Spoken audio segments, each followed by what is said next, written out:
Let's go Broncos! Something's happening in Denver, and almost no one's talking about it. The Denver Broncos just made a move so strategic, so subtle, and so perfectly tailored to their new starting quarterback that it could completely change the narrative for the 2025 season. This isn't an exaggerated report. I've delved into the advanced analytics, reviewed the tape, and connected the dots, and after hearing what's really going on behind the scenes, you'll never look at this team the same way again. The NFL world is sleeping on the Broncos, but what's happening right now in Dove Valley could be one of the smartest offensive transitions we've seen in years. And guess what? It's not being driven by hype, headlines, or media speculation. It's being driven by cold, hard data, and by a coach like Sean Payton who just turned his entire system upside down for one reason: Bo Nix. The decision took everyone by surprise. Why would a veteran coach, with over 2 decades of success built on a specific offensive structure, suddenly switch to an open zone scheme? Why pivot now? Why redesign an entire offense after an offseason? That's the part no one asked, and it's exactly where the story begins. But before I dive into the full analysis,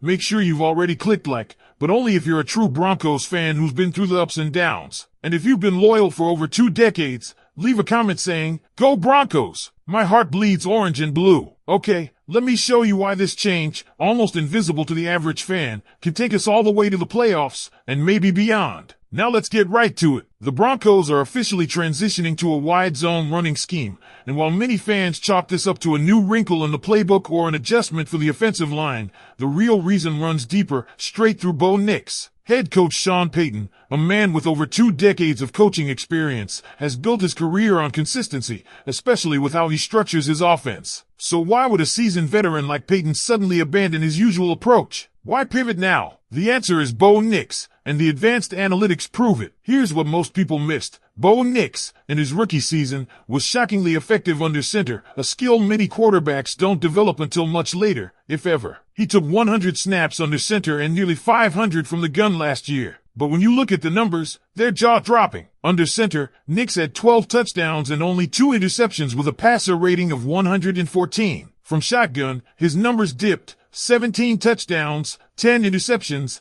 and an 88 passer rating. That's a stark contrast, and it speaks volumes. Even compared to some of the NFL's elite, Joe Burrow, Patrick Mahomes, Jaden Daniels, Nix stands out. All of them had better numbers from shotgun. Not Bo. He thrives under center, a rare trait for a rookie and a huge weapon for this Broncos offense. And when you factor in that Denver didn't even have a reliable tight end or dominant run game last season, Nix's efficiency under center becomes even more impressive. Sean Payton clearly recognized this. He's known for adapting his system to the talent around him, and this change proves that he's building the offense around Nix's strengths. Expect more play action, more bootlegs, and a style that mirrors what Jake Plummer did during his peak: deceptive, mobile, and lethal. Nix isn't just accurate, he's sneaky athletic. He can extend plays, break the pocket, and he's been known to chase down defensive backs in practice. Dre Greenlaw even mentioned being overtaken by Nix during a sprint drill. That kind of speed and mobility under center, that's a nightmare for defenses. And this isn't just talk, the film backs it up. As last season progressed,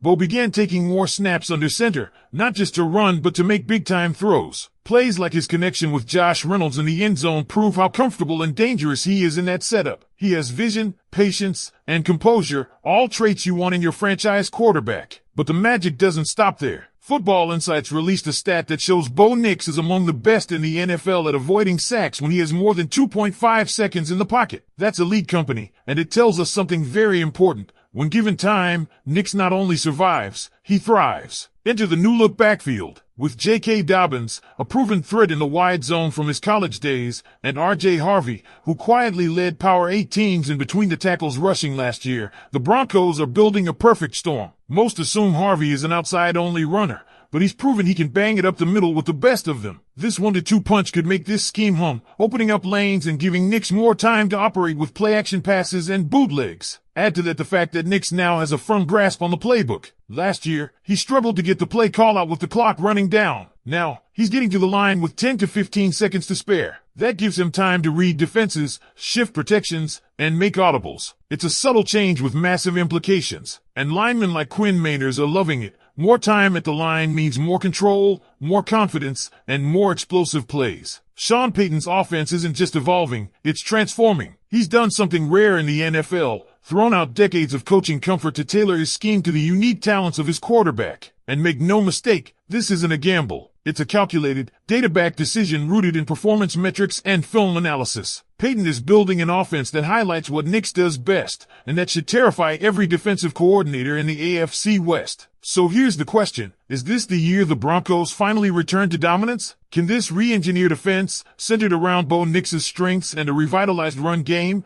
take us back to the playoffs and maybe even beyond? Let me know in the comments, because I've got a whole lot more to say about this. If you're ready for part 2, just say the word. And here's where things get even more exciting. Now that we've unpacked the foundation, Sean Payton's pivot to the wide zone and Bo Nix's elite capabilities under center, we need to talk about what this really means in terms of execution, timing, and the overall synergy of the Broncos offense heading into the season. We've already established that Nix excels under center, but what makes this truly dangerous is the way this aligns with how the Broncos want to attack defenses this year. The wide zone scheme stretches defenses horizontally, forcing linebackers to flow sideline to sideline. This creates natural cutback lanes for running backs and, here's the kicker, perfect windows for play-action bootlegs, where Bo Nix has already proven he's surgical. Imagine this, defenses bite on the stretch run, and suddenly Nix rolls out with options. Do they crash on him, risking a dart downfield to a wide-open Jerry Jeudy or Cortland Sutton? Or do they hang back and give Nix 5 to 10 free yards with his legs? This is the kind of no-win scenario Sean Payton has dreamed up,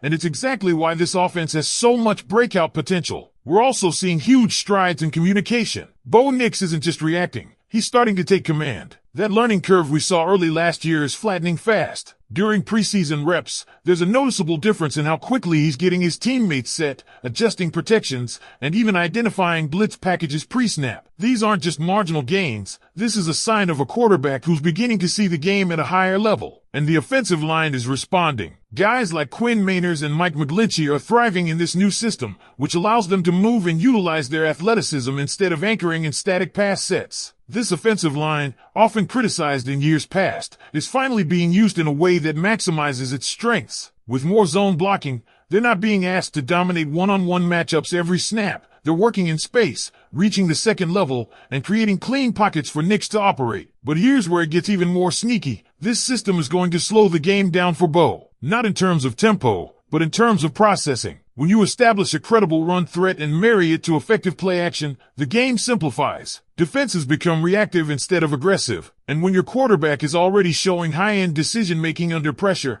giving him those extra beats to read a defense becomes a weapon in itself. And we haven't even talked about the red zone. This is where Bo Nix can truly separate himself. Under center in the red area, you're dealing with tighter windows and faster decision-making. The good news? That's exactly where Nix thrives. With 12 touchdowns and just 2 picks in those under center looks last season, it's clear that Payton is drawing up a red zone package that will lean heavily on Nix's ability to read and react quickly. The presence of backs like Dobbins and Harvey only makes it more lethal. Stack the box to stop the run, and you risk getting diced through the air. Play it safe, and Dobbins will walk into the end zone untouched. Now let's talk expectations. If Sean Payton is truly building this offense